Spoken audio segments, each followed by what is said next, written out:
Assalamualaikum warahmatullahi wabarakatuh. Pada video kali ini kita akan membahas terkait program sekolah penggerak, khususnya sebagai bentuk sinergitas penguatan kurikulum merdeka. Sebelumnya kita akan membahas mengenai pengertian dari pendidikan itu terlebih dahulu. Menurut Ki Hajar Dewantara, uh, pendidikan itu sebenarnya adalah untuk memajukan hidup tubuhnya berdikati, pikiran, roh, dan badan anak dengan jalan pengajaran dan teladan, tanpa ada disertai perintah dan paksaan, sehingga nanti harapannya anak-anak itu dapat mencapai keselamatan dan kebahagiaan. Nah, berdasarkan pasal 31 ayat 1 UUD 1945, di sana juga disebutkan bahwa setiap warga negara itu berhak dapatkan pendidikan, baik dari segi aksesnya maupun dari segi mutunya. Nah, sayangnya berdasarkan hasil skop PISA, kualitas mutu pendidikan di Indonesia itu sebenarnya masih belum memuaskan. Tidak mengalami peningkatan dalam kurun waktu 10 hingga 10 tahun terakhir, yaitu tuh masih berada di bawah kompetensi minimum istilahnya ya. Berdasarkan hasil survei aksi pada tahun 2016, yaitu asesmen kompetensi siswa Indonesia, khususnya pada kompetensi matematika, membaca, dan sains, diketahui bahwa persentasenya itu masih kurang. Dan pada tahun 2019 juga sama. Hasil tersebut bahkan tambah diperparah atau bertambah parah setelah adanya pandemi COVID-19 yang terjadi beberapa tahun belakangan ini. Nah, tentunya hal tersebut tentu perlu dilakukan sebuah upaya ya terus-menerus untuk meningkatkan kualitas pendidikan, karena memang secara regulasinya sebenarnya sudah ada peraturan untuk uh, regulasi tata kelola mutu, yaitu pada PP nomor 19 tahun 2017 tentang guru, Permendikbud nomor 6 tahun 2018 tentang penugasan guru sebagai kepala sekolah, dan Permendikbud nomor 36 tahun 2019 tentang organisasi dan tata kerja lembaga pengembangan dan pemberdayaan kepala sekolah dan pengawas sekolah. Eh, Berdasarkan beberapa hal tadi, bakal pemerintah Indonesia melakukan sebuah upaya untuk melakukan pemulihan ya kegiatan pembelajaran yang tadi terus mengalami penurunan pada kualitas pembelajaran, terlebih setelah adanya krisis akibat pandemi COVID-19, yaitu dengan menerapkan kurikulum merdeka. Implementasinya sendiri dilakukan secara bertahap pada tahun ajaran 2021, 2022 sampai tahun ajaran 2022 sampai 2023. Mohon maaf, sampai pada tahun ajaran 2022-2023. Pada akhirnya sekolah diberikan 3 pilihan. Yang pertama, menerapkan beberapa bagian saja dari dari prinsip kurikulum merdeka. Kemudian menerapkan kurikulum merdeka tetapi menggunakan perangkat yang disediakan oleh pemerintah. Dan yang terakhir, menerapkannya dengan mengembangkan sendiri. Jadi ada 3 opsi. Yang tentu sekolah bisa memilih disesuaikan dengan kesiapan sekolah masing-masing. Kemudian pada sebagai upaya untuk berjalan lancarnya penerapan kurikulum merdeka ini sendiri, pemerintah juga menerapkan adanya program sekolah penggerak, yang mana program tersebut secara umum bertujuan untuk melakukan perbaikan terhadap mutu pendidikan, dan secara khususnya lagi yaitu bertujuan untuk mendorong satuan pendidikan melakukan transformasi untuk meningkatkan mutu pembelajaran. Yang pertama itu ya, yang kemudian yang kedua memfasilitasi tiap sekolah dalam menciptakan generasi pembelajar sepanjang hayat. Dan yang ketiga, mewujudkan visi pendidikan Indonesia dalam mewujudkan Indonesia maju yang berdaulat, mandiri, dan berkepribadian melalui terciptanya pelajar Pancasila.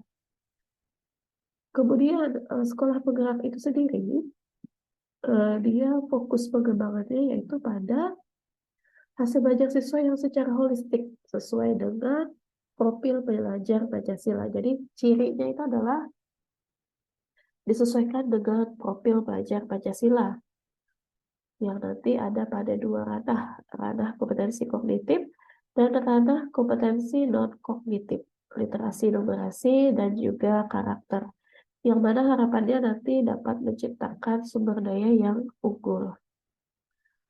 Kemudian sekolah penggerak tersebut kemudian juga memiliki tujuannya, yaitu sesuai dengan keputusan Menteri Pendidikan dan Kebudayaan. Yang pertama adalah peningkatan kompetensi dan karakter, lagi-lagi sesuai profil pelajar Pancasila.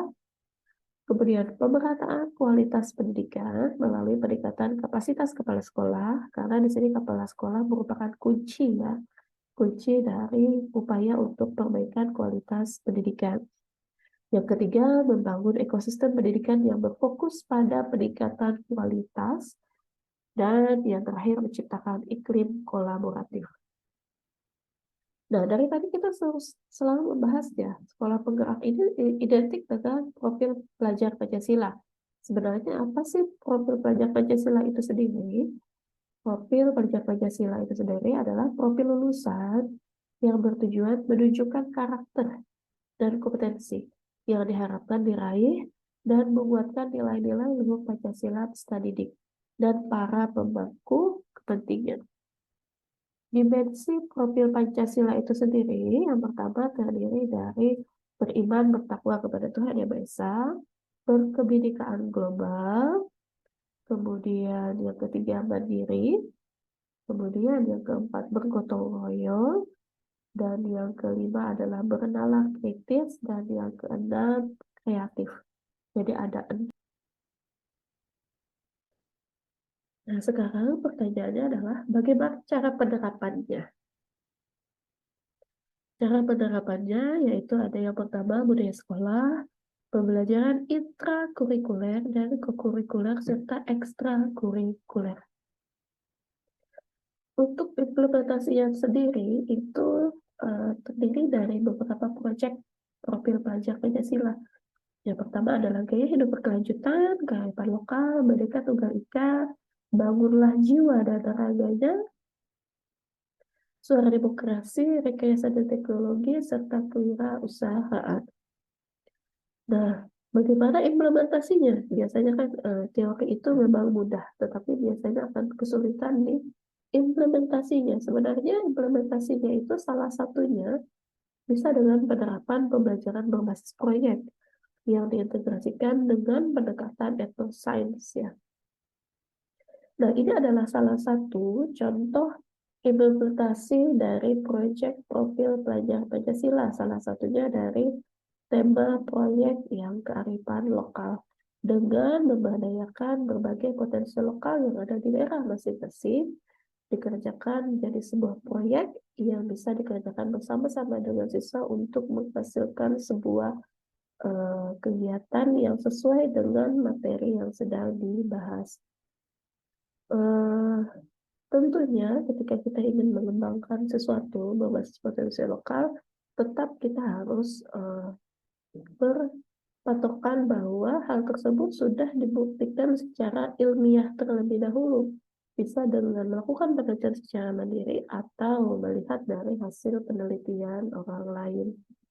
Kemudian ini juga salah satu contoh lain dari proyek yang bisa diterapkan untuk melaksanakan proyek profil pelajar Pancasila. Lagi-lagi di sini menggunakan memang tumbuhan khas yang kita lihat potensinya, di mana ternyata di sini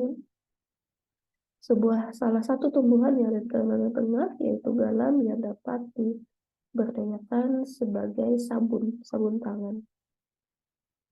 Nah, tentunya beberapa hal tadi itu adalah sebagai bentuk reformasi pendidikan ya, yang mana menurut Menteri Pendidikan kita bahwa reformasi pendidikan itu tidak bisa dilakukan semata-mata menggunakan administrasi approach, melainkan memang harus adanya melakukan transformasi kebudayaan. Jadi kita harus melakukannya secara menyeluruh.